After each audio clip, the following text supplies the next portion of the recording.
Channel آغاز میں biographies کا یہ سلسلہ جاری ہے اور میں ہوں آپ کی میزبان سائمہ منصور۔ ناظرین، یہ 1924 کا سال تھا جب 1.5 صدی کی بیرونی سازشوں اور اپنوں کی غداریوں کے باعث خلافت عثمانیہ کا خاتمہ ہوا۔ مصطفیٰ کمال ایک عالمی صہیونی تحریک کا ایجنٹ تھا جسے عالمی قوتوں نے بڑی شاطرانہ چالوں سے ہیرو بنایا اور پھر اس کے ذریعے خلافت کے مرکز کو لادینیت کا گڑھ بنانے کے منصوبے پر عمل درآمد شروع ہوا۔ 1925 میں ترکی کے اندر لادینی نظام کے اجرا کا دور شروع ہوا جس میں عالم اسلام کی امیدوں کے مرکز کو اسلام دشمنی کا گہوارہ بنانے اور اسلامی تہذیب و تمدن کی شکل کو کھرچ ڈالنے کی ہر ممکن کوشش کی گئی۔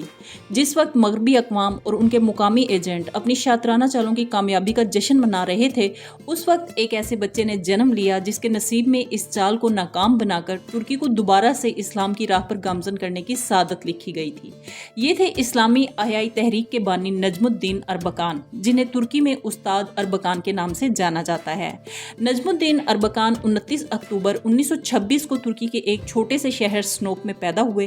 ان کے والد محمد صابری اعلیٰ تعلیم یافتہ اور پیشے کے لحاظ سے جج تھے۔ ابتدائی تعلیم اپنے آبائی شہر میں ہی حاصل کی، پھر اعلیٰ تعلیم کے لیے ان کے طویل سفر کا آغاز ہوا۔ 1948 میں استنبول یونیورسٹی سے مکینیکل انجینئرنگ میں ماسٹر ڈگری حاصل کی۔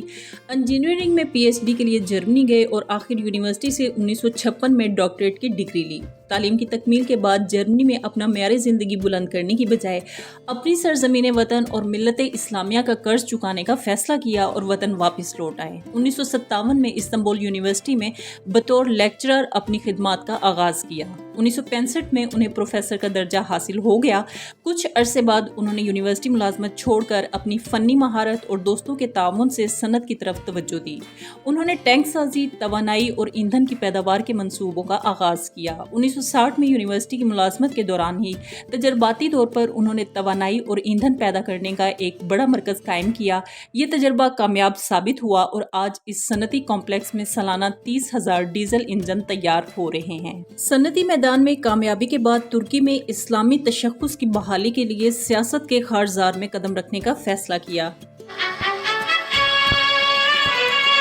السلام علیکم. Hepinizi hürmetle, muhabbetle selamlıyorum. Sevgiyle kucaklayıp bağrıma basıyorum.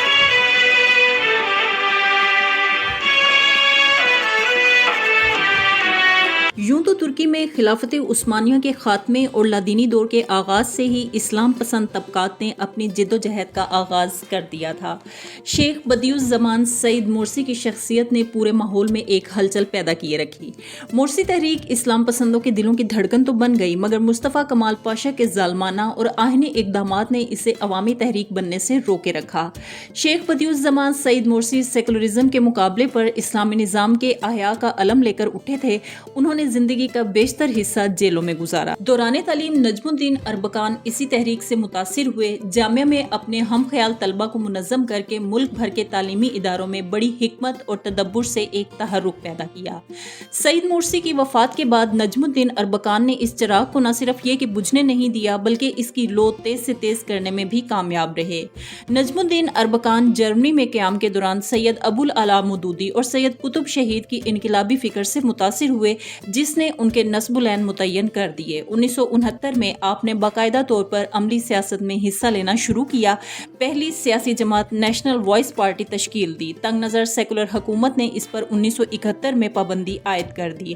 آپ نے 1972 میں ایک نئی جماعت نیشنل سالویشن پارٹی قائم کی اور 1973 کے انتخابات میں حصہ لے کر 48 نشستیں جیتنے میں کامیاب ہوئے، جس نے سیکولر عناصر کی نیندیں اڑا دیں۔ 1974 میں آپ نائب وزیر اعظم منتخب ہوئے۔